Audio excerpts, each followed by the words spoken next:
الزام یہ ہے کہ سنت کو آپ نے مختصر کر دیا ہے، سنت صرف یعنی سنتی اعمال صرف 27 ہیں، یہ بات ٹھیک ہے، مناسب ہے، ایسا ہے؟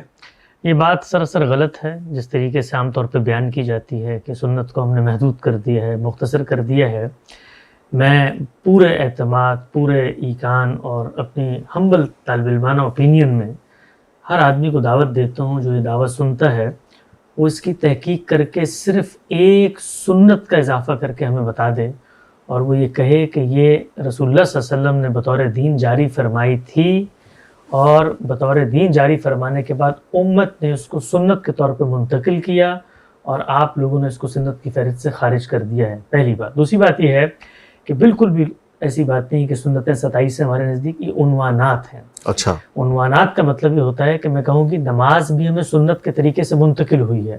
اب نماز میں وضو بھی شامل ہے، نماز میں اذان بھی شامل ہے، نماز میں اقامت بھی شامل ہے، نماز میں قبلہ رو ہونا بھی شامل ہے.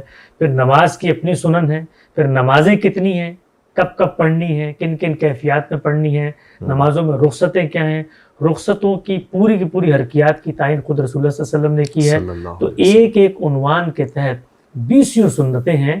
تو اگر آپ ان 27 عنوانات کے تحت سنت کی کوئی فہرست بنانا چاہتے ہیں تو وہ سینکڑوں میں ہے. لہٰذا یہ جو پہلی بات عام طور پہ کہی جاتی ہے بالکل بے بنیاد بات ہے. غامدی صاحب کی کتاب کو جب لوگ کھولتے ہیں، ہماری بڑی بدقسمتی ہے، گزشتہ 200 سال اس خطے میں ابتلا کے سال رہے ہیں، علم کے اوپر، فکر کے اوپر.